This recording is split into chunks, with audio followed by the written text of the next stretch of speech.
반드시 이런 어려움이 또 어렵고 또 더해지고 또 겹쳐지는 것을 알고 느끼는 것입니다.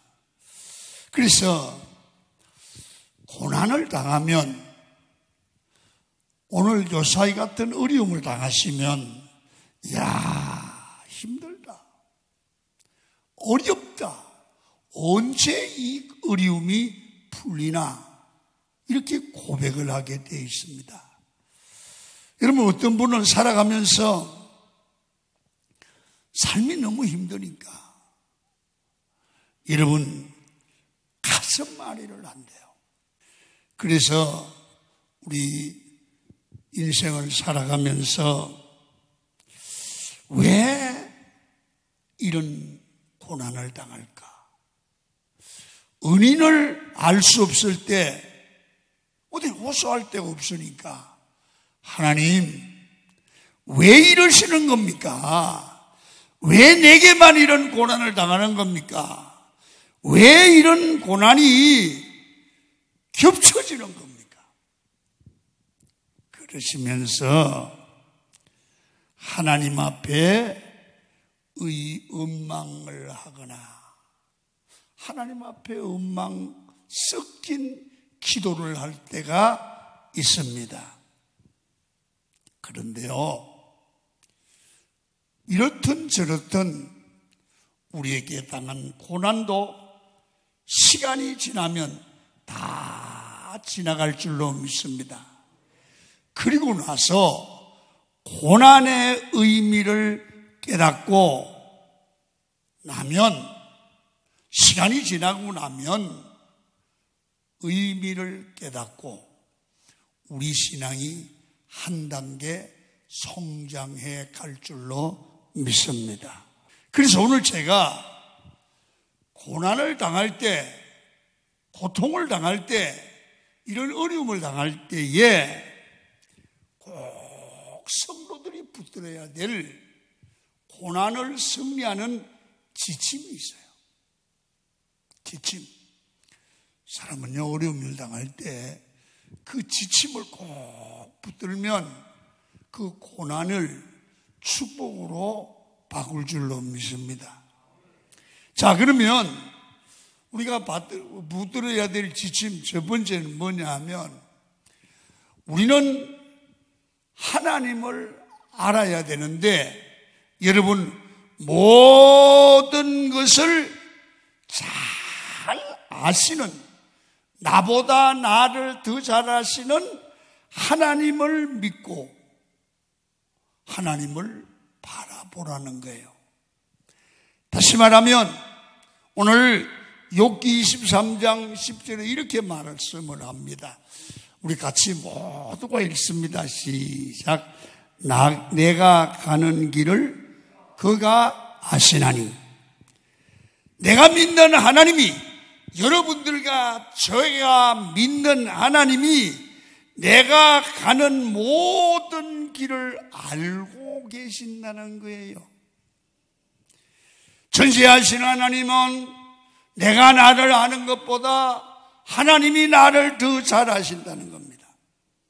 여러분, 사람이 힘든 고난을 당하면 외롭다는 겁니다. 누가 나 이 아픔을 아느냐는 거예요. 누가 이 당하고 있는 괴로움을 아느냐는 겁니다. 여러분, 나만 고난을 당하고 이 당하는 고난이 외롭다는 거예요. 그런데 오늘 성경은 우리에게 이렇게 말해요. 사람은 몰라줘도, 사람은 이로자가 안 되어도, 아내까지 몰라줘도 전능하신 하나님, 전지하는 하나님은 알고 계신다는 거예요. 믿습니까? 그러면서 23장에 말씀을 합니다. 내가 가는 길을 그가 아신다. 내가 당하는 이 고난을 하나님은 다 아신다. 그래서 고난당할 때에 자꾸 해석하고 분석하려고 하지 말라는 거예요. 분석할 때 자신을 정죄하고 이웃에 대해 정죄하게 된다는 거예요. 그때 우리는 어떤 자세를 취하여야 하면 늘 깊이 말씀을 보면서 나의 문제가 무엇이면서 생각하고 회개하고 믿음으로 하나님을 바라보시고 이기시기를 축원합니다. 이게 자세입니다. 여러분, 욥기 10장 11절과 12절을 읽겠습니다. 시작.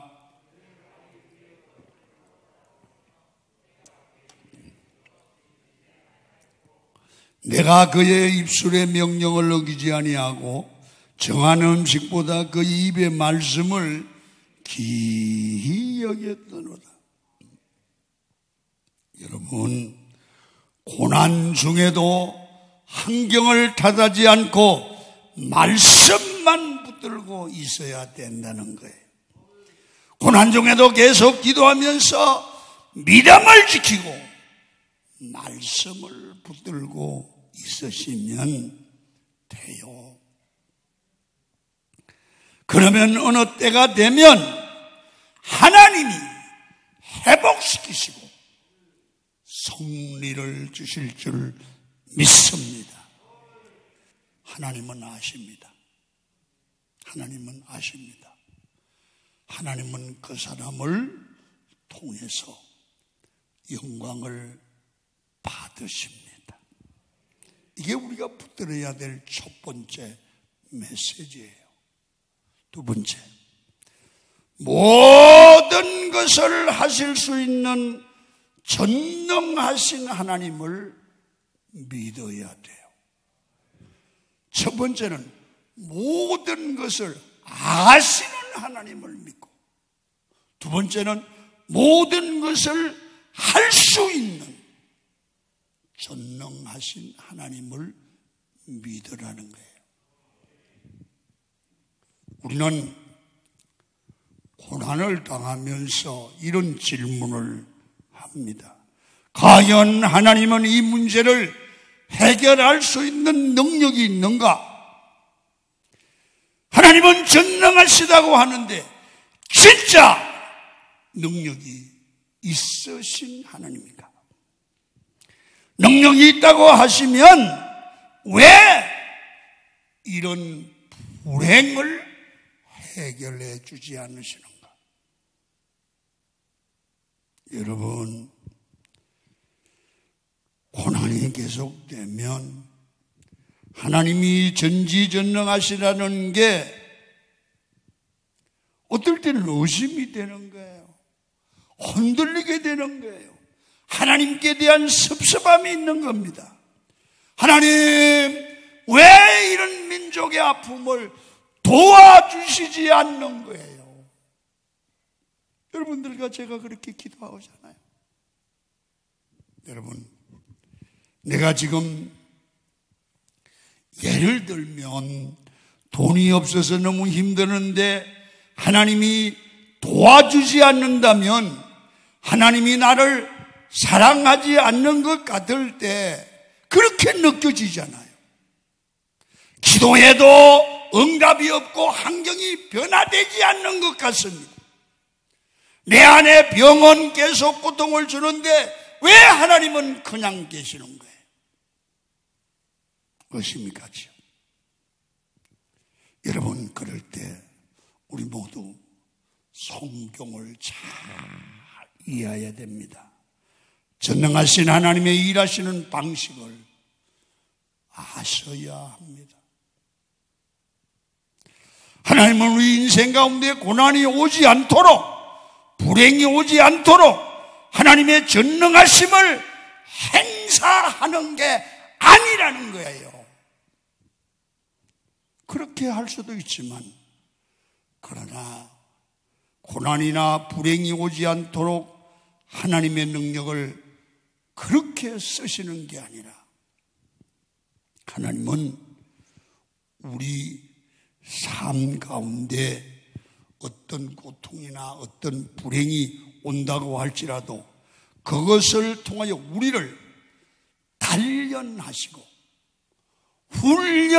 훈련하셔서 순금 같은 믿음으로, 순금 같은 사람으로 만들어 가시는 줄로 믿습니다.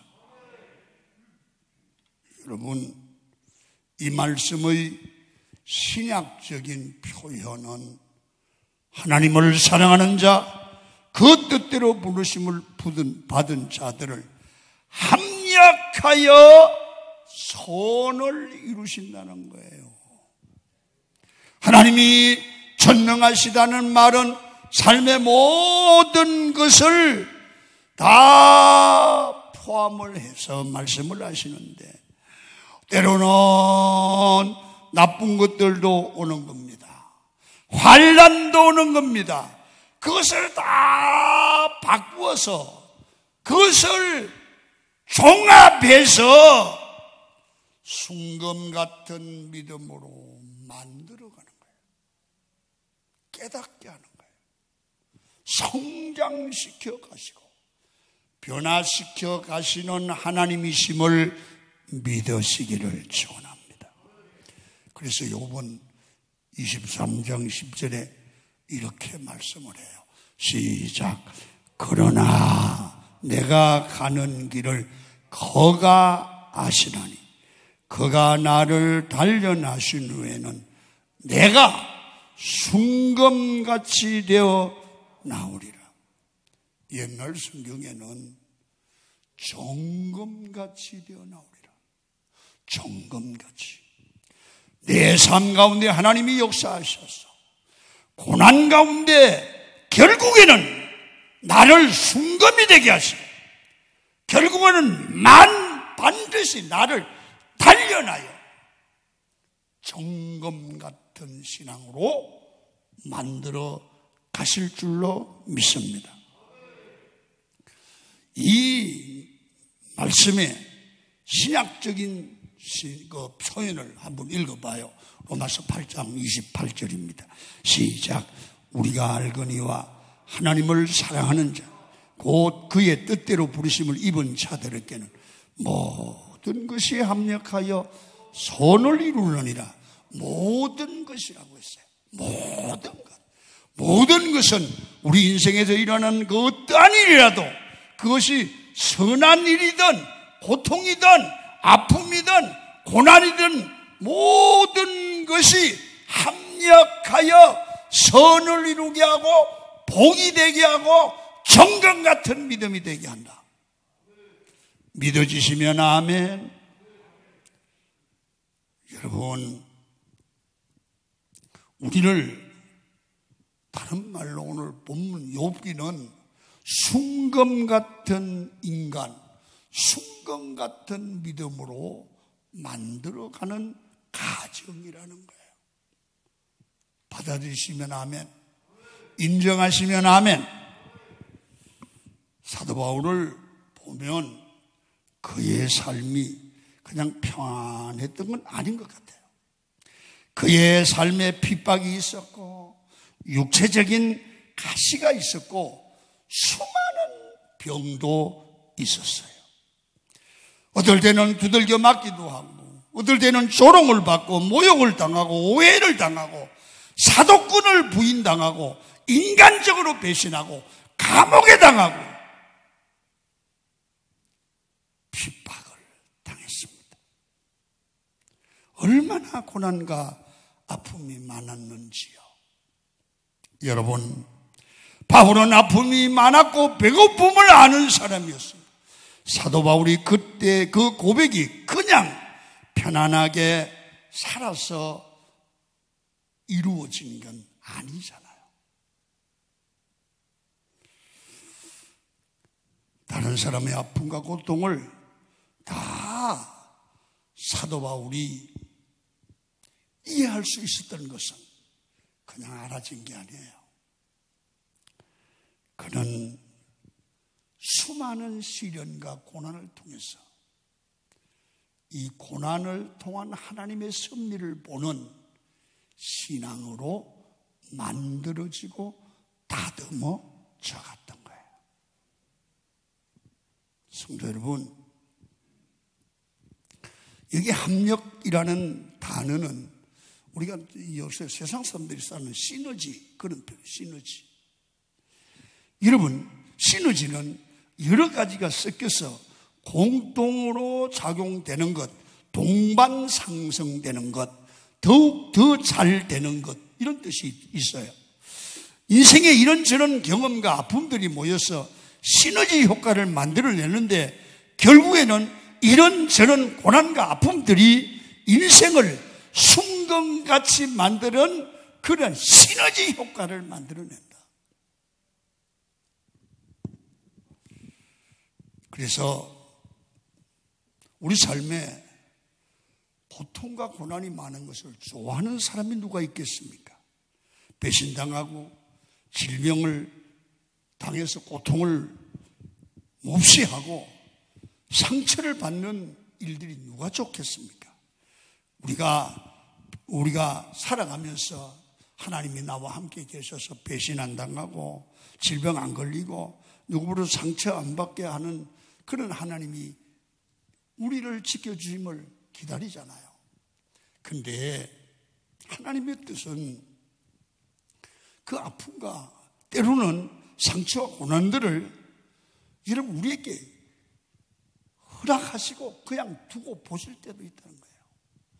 그걸 통해서 우리를 성장시키고 순금같이 소중한 사람으로 만들어가는 가정이 되기도 한다는 얘기죠. 아멘. 그래서 예수 믿는 사람들은 결론에 이르기까지 함부로 저 사람이 어려움을 당한다고 저주받았어, 그런 얘기하는 거예요. 남을 함부로 판단하는 게 아니에요. 지금 망했다고 하는 것이, 지금 아픈 것이, 어려움이 망한 게 아니고 어려운 것이 아니라는 겁니다. 그 어려움에는 분명한 하나님의 뜻이 있고 인생이 어떻게 변화되어 갈지 모르는 거예요. 지금은 어려움이 축복이 될 수 있어요. 지금 낮아짐이 높아짐이 될 수 있어요. 우리의 아픔과 고난을 통해서도 다 하나님께서 선을 이루게 하시고 하나님의 목적과 뜻을 이루시는 놀라운 시너지가 있는 줄 믿으시면 아멘 하십시오. 여러분, 제가 얘기 하나 하고 그냥 정리를 해 가려고 합니다. 합력하여 선을 이루는 그 시너지 그 효과를 본 그 인생을 체험한 사람이 요셉이 아닐까요? 요셉은 얼마나 많은 고난과 시련과 아픔의 상처를 받았습니까? 배신당합니다. 노예로 팔려가기도 합니다. 억울한 일을 당하고 감옥에 갇히기도 합니다.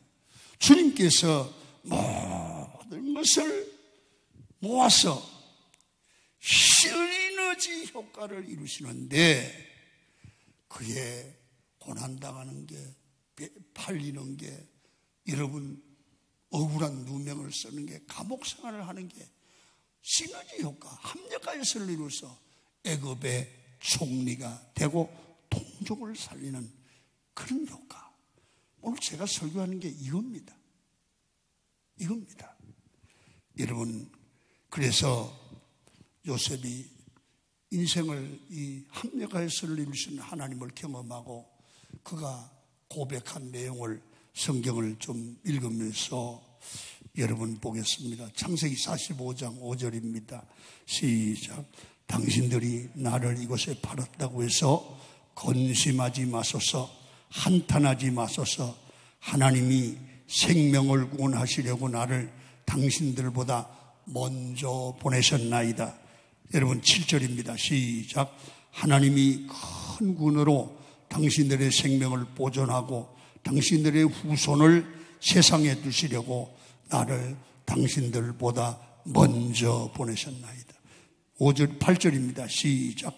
그런즉 나를 이리로 보낸 이는 당신들이 아니요 하나님이시라. 하나님이 나를 바로에게 아버지로 삼으시고 그 온 집의 주로 삼으시며 애굽 온 땅의 통치자로 삼으셨나이다. 자, 여기서 강조하는 것은 하나님이 나를 인도했다. 하나님이 나를 지금까지 지켰다. 하나님이 감옥에 가게 됐고, 하나님이 팔리고, 하나님이 애굽의 총리가 했다. 아멘. 종고만 하나님인 게 아니고 종고를 만들기 위해서 팔리기도 하고, 미움을 받기도 하고, 감옥에 가기도, 누명 쓰기도 하고, 이걸 우리에게 적용하면 하나님은 일하시는데 우리를 이렇게 만들어가고 있다는 거예요. 할렐루야. 하나님은 합력하여 선을 이루시는 하나님이신 줄로 믿으시면 아멘. 요셉에게 그렇게 하신 하나님은 우리에게도 그렇게 하시고 있다는 거죠. 여러분, 지내놓고 보니까 배신을 당하고 구덩이에 빠지고 형들을 통해서 노예로 팔리는 것, 이거 하나님이 하시는 거야. 그리고 보디발의 아내에게 억울한 일을 당하는 것, 감옥에 들어가는 것, 모든 상처와 아픔을 통해서 이 모든 것들이 합력하여 선을 이루어서 결국은 총리의 자리에 서고 믿음으로써 자기 민족을 구원하게 된 것이 누가 한 일이냐? 하나님이 했단 말이에요. 주님이 했단 말이에요. 여러분이 그 하나님을 믿는다면 요셉이 좌절할 수 없는 것처럼 그 하나님이 오늘도 살아계시다면 여러분들과 제가 걱정할 필요 없고 좌절할 필요 없는 줄로 믿습니다. 여러분, 그 하나님이 여러분의 하나님이심을 믿습니까? 지금 우리에게 있는 어려움 때문에 기적을 만나도록 인도할 줄로 믿습니까? 약하기 때문에. 그래서 그 하나님이 계시다면 보세요. 약하기 때문에 우리 하나님이 강하게 만들어 가십니다. 몸이 약해요. 약하기 때문에 하나님이 강하게 만들어 갈 줄 믿어요. 못 배웠어요. 그래서 더욱 주님 하면, 의지하면 더 강하게 될 줄 믿어요. 그 하나님을 믿으시길 바랍니다. 고난은 그런 것입니다. 욥기 10장 13절 14절을 읽습니다. 시작. 그는 뜻이 일정하시니 누가 능히 돌이키랴. 그의 마음에 하고자 하시는 것이면 그것을 행하시나니 그는 즉 내게 작정하신 것을 이루리라. 이런 일이 그에게 많대. 이런 일들이 욥에게만 있는 게 아니고 여러분에게도 있고 저에게도 있고 이 예배를 드리는 모든 자들에게 동일하게 이루어질 줄로 믿습니다. 그 하나님을 믿고 의지하면 세상의 문제, 환난, 질병, 어떤 고난, 코로나, 이 시대의 난간이 두렵지 않은 줄로 믿습니다. 얼마나 많은 어려움이 있느냐가 중요하지 않습니다. 이것을 가지고 어떻게 하나님이 우리를 하나님이 원하는 사람으로 만들어가느냐가 중요합니다. 고난과 고통을 통해서 나를 순금같이 만드시는 하나님을 믿고 여러분 주님을 감사하고 찬양하는 삶이 되어 가십시오. 고난에는 반드시 하나님의 선한 뜻이 있습니다. 여러분을 순금 같은 사람으로 되게 하시는, 합력하여 선을 이루시는 놀라운 일을 만드시는 하나님을 믿으시면 아멘. 우리에게도 코로나 바이러스가 시너지 효과를 이루어 합력하여 선을 이루고 믿음이 새롭게 성장하고 우리 삶의 활기를 찾는, 더 기도하는, 주님께 가까이 가는 동기가 되는 고난이 되기를 축원합니다. 하나님이 반드시 그렇게 될 줄 믿으시면 아멘.